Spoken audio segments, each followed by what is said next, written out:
Good evening, assalamu alaikum rahmatullahi wa barakatuh. Welcome to 2024 elections. This is our show. We're coming to you every Monday, Tuesday, Thursday, and Friday. Of course, we're looking ahead to the elections, just less than 3 weeks to go.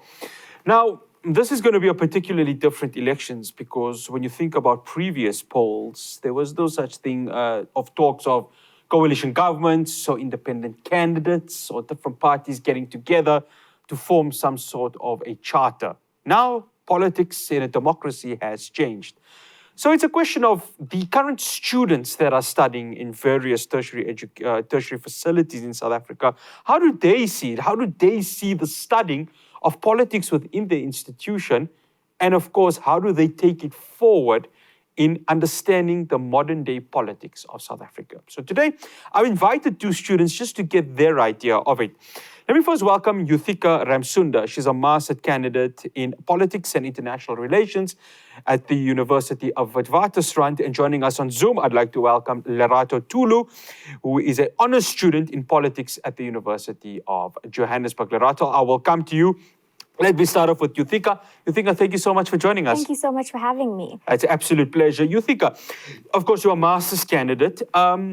When you look at the political, and I know you guys get a lot of, case studies of elections before, but when you juxtapose it to what is happening now, how do you study, how do you understand politics in the modern age? It's a very different era now that we're in, especially with the way that our country is moving forward. Yes. Looking at the democracy that we had, looking at the journey that we've been on, being 30 years of our democracy this year, it's really different in looking at the way that we are running the country, the way that the country should be run. And I think it's just very interesting because there's no set way to study this. It's ever-changing, and you notice the change if you study from the beginning to now. You can clearly see the distinct difference between what we were and what we are going to be. Lerato, I want to come to you. The words coalition, independent candidates, they never existed when I studied, which was, I'm not going to give my age away, but maybe close to 2 decades. But I want to get your take on this. I mean, you studying, of course, you are an honors student at UJ for politics. How do you see the modern age of politics right now? It's very complicated. That's what I can say. The modern era of politics is stained by the legacy of the ruling party and the parties that came before, pre-democracy. So we have a lot of work to do. We have a lot of things to think about. We have a lot to discuss. As a country, we need to understand where are we going and where can we go from here.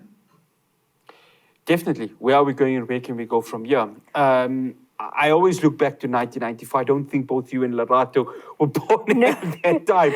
But obviously, I was very, very young at the time. And I remember it being a sense of hope. And it was, of course, won by the ANC. At the time, 30 years on, a lot of question marks with regards to the ruling party. In your studies, how do you...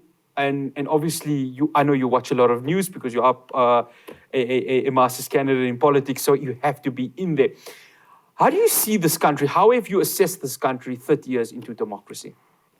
That's a very deep and loaded question to ask. And I think that you still have that sense of hope. People still have that sense of hope. And people are comparing this election to the one in 1994. And it's that sense of hope that we can still be the best that we are supposed to be, despite, as Lerato said, having a stained democracy from the party that is currently ruling. And I think that there is still that hope and that chance for us to change and be better. So it does give us that sense of hope. There is still that sense of hope in South Africans. Lerato, 30 years on, I mean, how do you see our democracy? Obviously, when we look at April 27th, 1994, a sense of euphoria, a sense of hope. You get Nelson Mandela, the late Nelson Mandela, casting his vote into the ballot. But a lot has changed since there. We've had leaders within this country with a lot of stain to them. Even now, we've got President Cyril Ramaphosa, 6 years into his administration with a lot of question marks. So give us your take on 30 years of democracy and how you've seen it. The past 30 years have been interesting. There's a lot that could have been done that didn't get done, and there's a lot that has been done that should have been done. So looking at it from an objective point of view, I would say there's still a long way to go, but we are much further than we were in 1994. So it's not comparative, but it's just as important. And I agree with you on there, and Yuthika, I mean, for example, if we were to look 40 years ago, I mean, individuals of color like myself, you, Lerato, would not be allowed in tertiary institutions. So when we look at that, I mean, I know there's so much of negativity there, there's so much of casting doubts about the country, but in terms of positives, education, all three of us can go ahead and study at these universities. And I'm going to touch on, obviously, the fee situation, but just there's something to look forward to, isn't there? There's definitely something to look forward to. And looking back at what wasn't allowed and and how far we've come from there, it is a really positive note to look at in that aspect. Yes, a lot has gone wrong and certain things haven't happened, but there also has been a lot of things that have happened that have helped the betterment of our country. So I do agree with that there is hope still. Lerato, your take on this? I mean, 45 years ago, the three of us would not be able to go into tertiary institutions. So there's one positive right there, isn't there? There are a lot of positives. Like, there are strides that have been done by our government in terms of personal rights, in terms of lowering the barriers that were there. I think most people's gripe is that they could have gone further, but they just didn't. And that's why I want to bring the next question. Both of you are students. NSFAS, currently the institution's been put into administration by the Department of Higher Education and Training. And it's a pity because there's so many students that rely on NSFAS, but unfortunately, irregularities that are happening there. I want to start with you, Lerato. NSFAS, that's something and I'm sure both you and Yuthika would agree, when you speak to your fellow students, it's something that they are still disappointed about, that there's no clear pathway to NSFAS. Yeah, it's very frustrating. I once tried to apply for NSFAS. It was unsuccessful in so many ways. Luckily, I was picked up by another government. The barriers for entry seem insurmountable. For somebody with a poor background who is less fortunate than I am, it must have been intense for them to try and get in. And once you're in, you're not sure how much in you are. There's still the barrier of getting your allowances paid out, getting your accommodation sorted out, all of those things. And you're doing this as an 18, 19-year-old. It's very frustrating. And to touch on that frustration, you think of what Lerato's mentioning about, you've got a higher education minister that he's much elder, he's not in the youth, he's not maybe understanding what the youth requires. And then when of course students would like to communicate or have dialogue with him, it just seems to be a lack of communication. Touching on Lerato's saying, when it comes to NSFAS, there has to be a sort of pathway to that, isn't there? I definitely think that there is, and as you mentioned, having students try to communicate their needs because they are in the middle of this. There's something that's always said, and I think Lerato will understand. We always not joke about it, but it's always a common thing that they always say that the youth is the future, but they refuse to listen to the youth. And there has to be a pathway forward, but in order for that to happen, there needs to be some sort of agreement, and they need to listen to the voices of the people that are currently in that situation and not think that everything is the same and nothing changes. Yeah. And to touch on that point, Yuthika, the pathway for the youth, because, I mean, youth unemployment, current unemployment is 32.1%. Both of you, of course, are still studying, and there's going to be a time where you're going to be seeking job opportunities in very difficult sectors, whatever it may be. How hopeful are you for the future, Yuthika, given the 32.1%, and within the 32.1%, there's a larger chunk of youth unemployment? I try not to be negative, but you have to be realistic and understand. I know that there are a lot of people that just continue studying because there's no job opportunities. And it is scary. It's a very scary prospect to think of. And I am hopeful that maybe and possibly that I don't have to be afraid, but in a realistic sense, I know that it is something that I'm going to have to face in the future. Lerato, before we go to the break, just your take on this positivity or a sense of caution when we come to youth unemployment, the current stats that are there, and we don't know whether it will increase or decrease by the time both you and Yuthika are having a job? I think it's very scary. It's something that we often don't want to face because we should be living in a world where your degree means something. You don't have to get your honors, you don't have to get your masters, but you want to get those things. Now, we have to go to master's level if we want to get employed, especially in politics. So it's very difficult for us. Yeah, well, we're going to be addressing the possible options, if not the ruling party, who can take this country going forward, or if it's still the ruling party that deserves another term in office. Do stay tuned. We'll be back after this break with 2024 elections.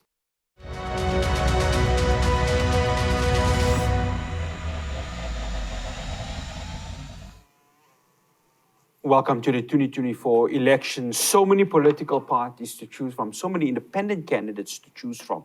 This is the beauty of our democracy. But what do the youth want? What do the youth want in terms of their future? We spoke about, of course, the challenges that are presented to them. But let's delve into the minds of what else is out there besides maybe the ruling party, or does the ruling party deserve another chance? Yuthika, I'm going to come to you. So we've got the opposition that's right there, and the opposition, of course, have their mandates, their policies that they want to implement. When you look at what's out there, which political party, and I'm not asking you specifically as an individual, but from the youth, who speaks to you as somebody that can maybe attend to the youth issues that are faced within this country? If I'm being very realistic, I don't think that any of the larger opposition parties do really speak to the youth. Reading their manifestos, reading their mandates, nothing concentrates. They have the promises of, fixing unemployment, but nothing really looks at youth specifically. Nothing really speaks to how are we getting the youth involved? How are we going to fix what the youth are going through? And it's a thing now that the youth as well, it's most of our first elections, our first national elections, and we don't know who to vote for because nobody's views align with ours. And it is a very difficult situation, and it's just something that we don't think we see in our political parties. Lerato, the ANC, when we look 15 years back, there wasn't really a sustainable opposition. Now there's quite a lot. We've got the multi-party charter led by the DA. We've, of course, got the EFF, who are now entering their 10th year of being in the elections, of course, their third national elections. We've got the Mkhonto Sizwe party under Jacob Zuma, and of course, there's still controversy regarding whether he will still be the party leader. And then you've got the smaller parties coming into the fray. Would the ANC be concerned, and I'm asking from a youth perspective, would the ANC be concerned knowing that the younger population may look beyond them for a potential vote? Yeah, I think it's very clear that the ANC is no longer clearly the favorite. There's a lot of things that they need to consider now. There's a lot of opposition that they need to consider now. It's no longer just a clean cut, I'm fighting the DA, I'm fighting the EFF. There are smaller parties that have manifestos that I truly believe in, and I truly think they could form opposition to the ANC. So there's a lot to discuss now with the ANC. They have to re-strategize on how do they gain back the trust that they have so clearly lost. Lerato, we all, of course, stay in Gauteng, and whichever metro you are, whether it's Tshwane, the Ekurhuleni, or the city of Johannesburg, we've seen the squabbles that have happened in the metros, and this is because of coalition governments. I want to start with you, Lerato. Coalition governments, in your view, because I know this is something that has come up in your studies as, the modern day students, how do you see coalition governments right now? Can it be sustainable on a national level? Truly, I do not see it being sustainable on a even provincial level. So thinking of national level, there's too many people trying to do what they want and sneaky in coalitions. There's too many people vying for what they believe in and not enough on the constituents' beliefs. So if we got a national coalition, I just see turmoil and I see it devolving into chaos. Because honestly and truly, none of these people can get along long enough to have a conversation. It just won't make sense. And I see where Lerato's coming from, because you don't want an opportunity or a time where within the executive of this country, in the National Assembly, we're playing musical chairs in terms of the presidency. How important is framework going to be, Yuthika, in trying to implement a sense of stability within the National Assembly, dare I say even the National Legislature? I think that framework is a very large part of that, and it is put into place to ensure that that chaos and that musical chairs, as you say, does not take place. And it really is important because it sets the guidelines for how the National Assembly is run and in future the legislature that we follow.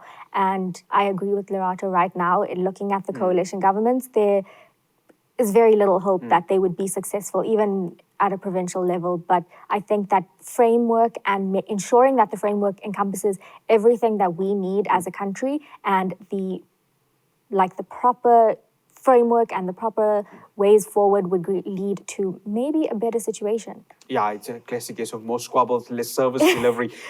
Yuthika, and it's going to be a question for Lerato, also leaders. As youngsters, you always look to, the head of state. We were all inspired by President Nelson Mandela. When he was there, when the Springboks won the World Cup in '95, when Bafana won the Africa Cup of Nations in '96. You look at President Nelson Mandela and you just feel inspired. As a youngster, as a youth, what are you looking for in a leader?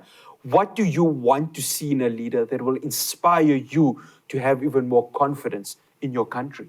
I think looking for a leader that has confidence in our country itself, and looking at a leader that believes in our country and that tries their best for the betterment of our country. There's no use in having a leader that states that they will do the best and be the best and then have their selfish gains take over. So I think having just a leader that is truly for the people, that would be the greatest leader that we could need and have. A leader for the people, Lerato. Every leader within these political parties says, I'm the best person to take over South Africa. When I ascend to the union buildings, you'll find no leader like me. What are you looking for in leadership, Lerato? I'm looking for somebody who is going to be accountable. When you have a manifesto, we have something to hold you to. So I need somebody who's going to be like, okay, this is what I said, and this is what I've done, and this is where I've fallen short, and this is where I need to fix. I need somebody who loves the country enough to be accountable to what they have said and promised us. Lerato, in the study of academics, of course, the beauty that we have in this democracy, there's so much of depth that can be analyzed and studied within politics. And that's the beauty that we have right here in South Africa. This elections, no matter who wins it, no matter the outcome, no matter whether it's coalitions or we're going to be having a party gaining majority, how do you feel this elections will shape the democracy of our country and also the study of academia going forward? I think these elections are pivotal because they will mark a turning point. Whether the country is going to rise up from the ashes that it's currently in, or it's just going to devolve into, for lack of better words, a cesspool. It's going to go back to being a pariah, especially where we are currently socially and politically. And for academia, this spells a chance for us to lend our voice and lend our expertise on the history of this country so that we do not repeat what our forefathers mistaken for and what they did and what they mishapped on. Yuthika, your take on this? How much is this election really going to shape the way future students who want to study politics in this country? I think it's, like Lerato said, it is a turning point at this point. We are at a very critical stage in our democracy, and I think it will shape the way in which students study it. It's just, it can be one of two ways on whether we are really a democracy or have we lost the meaning of the term. And I think that it's very important to go forward with that because looking at how it's studied, when we study it, there are certain things that lead to a democracy. There are certain things that you expect out of a democracy. And if you look at the state right now, are we really upholding any of that? Okay, guys, I've got 1 minute for each of you. So I'm going to ask you to play a little prediction game. Because we don't have a glass ball in front of us, but I'm going to delve into your knowledge of politics right now. Yuthika, at the end of this elections, how do you see the country shaping in terms of party politics? Does the ANC drop below its majority of 50%? Where do you see it happening? Does the ANC regain its majority? Or is there going to be coalitions? If I were to ask you now, just under 3 weeks before we go to the voting stations, where do you see things right now? Right now, I can be hopeful and say that the ANC does drop its majority, or alternatively, there is a coalition.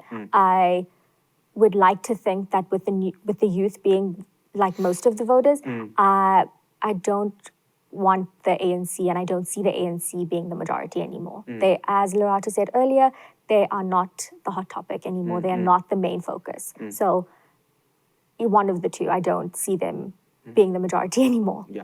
Well, Lerato, I mean, we've got the main opposition burning flags in their TV advert. We've got the ANC bringing back the old horses to go ahead and campaign for them. Julius Malema of the EFF has taken quite a bold step to go ahead and go to various minority groups within South Africa. And you've got the other smaller parties playing their role, playing catch-up. Where do you see South Africa after this elections from a party politics perspective? Same question I asked to Yuthika. Does the ANC maintain its majority? Do they drop? How does this happen? I'm going to be a little bit more realistic than my co-host. I see the ANC retaining a larger majority. I see more parties, though, as the opposition. I see more parties rising up to the occasion of being the opposition because there are new parties that have piqued public interest. They have piqued party interest. And they are trying to gain a foothold. I see the EFF probably rising to be maybe the main opposition this year. Yeah, very interesting. It's going to be a very interesting election, and that's the beauty of democracy. Lerato, thank you so much for joining us here on 2024 elections. Much appreciated. Thank you for having me. No, absolute pleasure. Yuthika, thank you so much for joining us here. All the best for both you and Lerato, of course, in your studies. And we hope to speak to you soon, maybe when you take the next level within your studies to delve into the analysis of this country. Thank you so much. Thank you so much. That's Lerato Toolo. He's an honors student in politics at the University of Johannesburg, and Yuthika Ramsunder, a master's candidate in politics and international relations at the University of Witwatersrand. That's all we have for you here on 2024 elections. From myself, Fahraaz Patel, and the rest of the team in Johannesburg, we'll see you again on Monday. Assalamu alaikum wa rahmatullahi wa barakatuh.